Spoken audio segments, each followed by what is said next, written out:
매일 성경과 함께하는 RMP교회 말씀 묵상 RMP 바이블 키트 시간입니다. 오늘도 우리 안에 계신 성령의 능력으로 살아가는 복된 하루가 되시길 간절히 축복합니다. 2024년 5월 21일 화요일 오늘 함께 묵상할 본문은 사도행전 9장 32절부터 43절까지의 말씀입니다.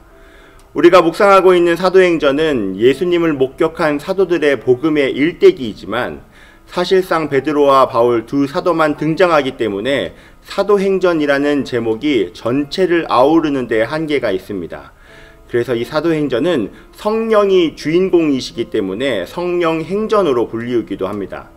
바울과 베드로가 복음을 전하기 위해 여정을 다니지만 사도들이 주도적으로 다닌 것이 아니었습니다. 모든 여정 가운데는 성령께서 함께하사 이들의 발걸음을 인도해 주셨던 것이죠. 사도행전에서는 사건들의 연속된 기록 속에서 명확한 지명들이 언급됩니다. 이 지명들이 언급되면서 우리는 사도행전 1장 8절 오직 성령이 너희에게 임하시면 너희가 권능을 받고 예루살렘과 온 유대와 사마리아와 땅끝까지 이르러 내 증인이 되리라 하시니라의 말씀이 지리적으로 성취되어 가는 것을 보게 됩니다. 예루살렘을 중심으로 시작된 복음의 여정은 스데반의 선교를 통해 본격적으로 시작이 됩니다. 그리고 우리는 지난 8장을 통해 복음이 빌립에 의해 사마리아로 확장되어 가는 것을 보게 되었는데요. 이제 거대한 복음의 물결이 유대에서 이방으로 도도히 흘러가는 대서사가 본격적으로 시작됩니다. 특히 오늘 본문에서는 복음이 온 유대의 지역, 사마리아의 지역으로 전파되는 것을 보게 됩니다. 이러한 내용 가운데 오늘 우리가 주목하여 볼 말씀은 사도행전 9장 32절과 35절부터 38절까지의 말씀과 43절의 말씀입니다. 그때 베드로가 사방으로 두루 다니다가 룻다에 사는 성도들에게도 내려갔더니 룻다와 사론에 사는 사람들이 다 그를 보고 주께 돌아오니라. 요바에 다비다라 하는 여제자가 있으니 그 이름을 번역하면 도르가라. 선행과 구제하는 일이 심히 많더니 그때 병들어 죽음에 시체를 씻어 다락에 누이니라. 룻다가 요바에서 가까운지라. 제자들이 베드로가 거기 있음을 듣고 두 사람을 보내어 지체 말고 와달라고 간청하여 베드로가 요바에 여러 날 있어 시몬이라 하는 무두장이의 집에서 머무니라. 베드로는 복음이 세상으로 전파되는 데 결정적인 역할을 하는 인물입니다. 오순절 성령 세례 사건 이후 예수님의 이름을 담대히 전하면서 예루살렘을 복음으로 물들였습니다. 그리고 사마리아 성에서는 빌립의 사역 이후 세례받는 성도들에게 안수 기도를 하며 성령이 임하는 역사를 이끌었습니다. 성령께서는 유대인과 이방인 사이를 가로막는 담장을 베드로를 통해 먼저 넘게 하십니다. 베드로가 사역했던 장소는 예루살렘에서 북쪽 사마리아 성에 이어 사방으로 확대됩니다. 베드로는 복음의 공동체를 살펴보기 위해 순회 전도를 나섰는데요. 그리고 마침내 룻다라는 지역에 이릅니다. 오늘 베드로가 이동했던 두 곳의 지명들을 통해 내용을 살펴보고자 하는데요. 첫 번째 장소인 룻다입니다. 지도를 보시면 북쪽이 위로 되어 있는 지도가 아닌 북쪽이 왼쪽으로 되어 있는 지도인데요. 보시는 바와 같이 예루살렘은 우측 가운데에 위치해 있습니다. 이곳에서 예수님은 죽으시고 승천하셨습니다. 그리고 스데반 집사도 예루살렘에서 죽음을 맞이하게 되었죠. 하지만 이 스데반 집사의 순교 사건과 기독교 박해는 오히려 사람들이 흩어지게 되어 복음을 전하는 계기가 되었고, 그중 빌립 집사는 사마리아 성에 내려가 복음을 전파하게 됩니다.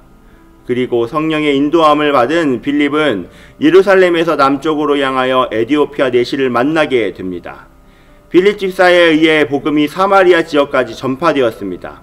그리고 오늘은 사도인 베드로에 의해 온 유대와 이방으로 복음이 전파가 됩니다.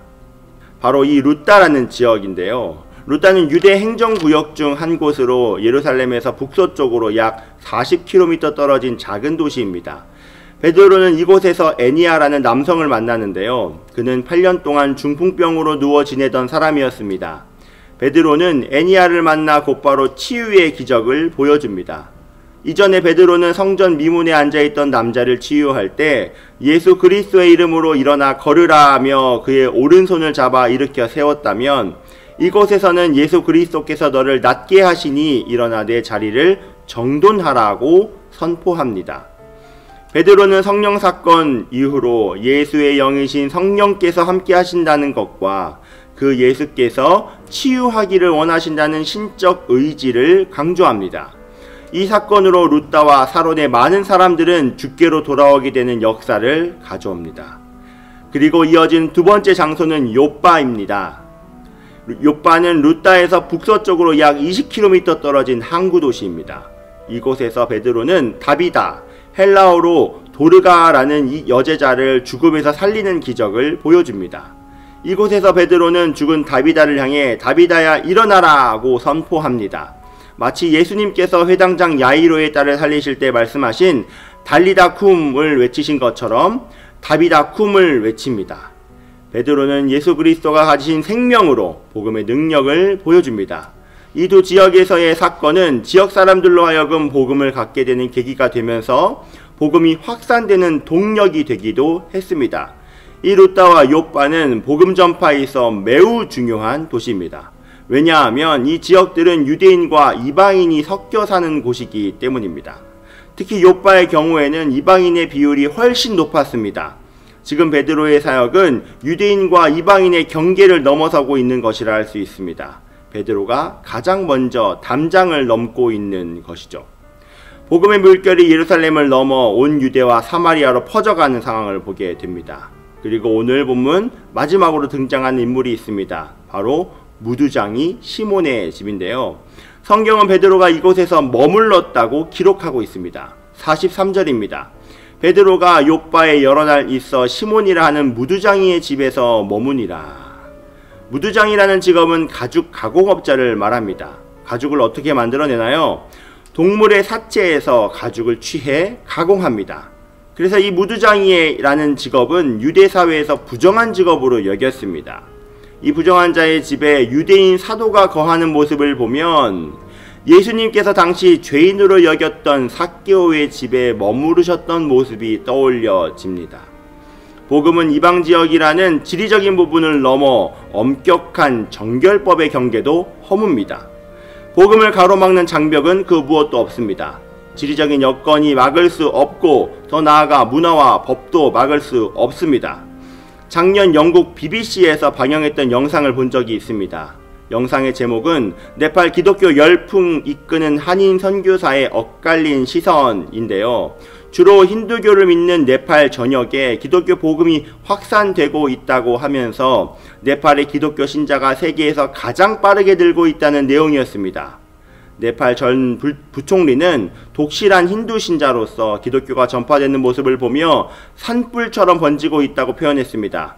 기독교 때문에 문화적 정체성이 위태롭고 통합된 국가 체제가 위태롭고 사회적 화합이 위태로울 정도로 여러 측면에서 힌두교를 가로막고 있다고 했습니다. 그러면서 빨리 이 산불을 잠재워야 한다고 주장했습니다.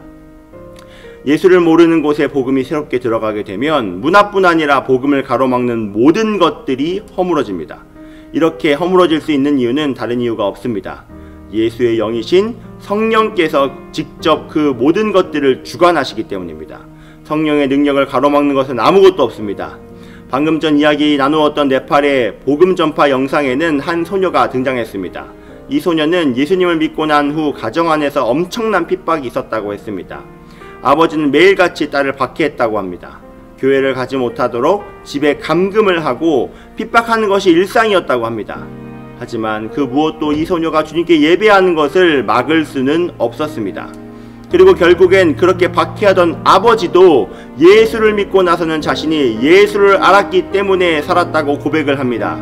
성령의 능력을 막을 수 있는 것은 아무것도 없습니다. 질병과 아픔, 고통과 슬픔, 그리고 죽음도 성령의 능력을 이길 수는 없습니다.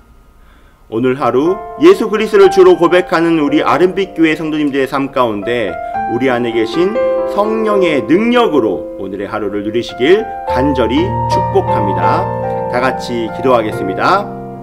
곧 하나님 아버지의 미리 아심을 따라 성령이 거룩하게 하심으로 순종함과 예수 그리스도의 핏부림을 얻기 위하여 택하심을 받은 자들에게 편지하노니 은혜와 평강이 너희에게 더욱 많을지어다.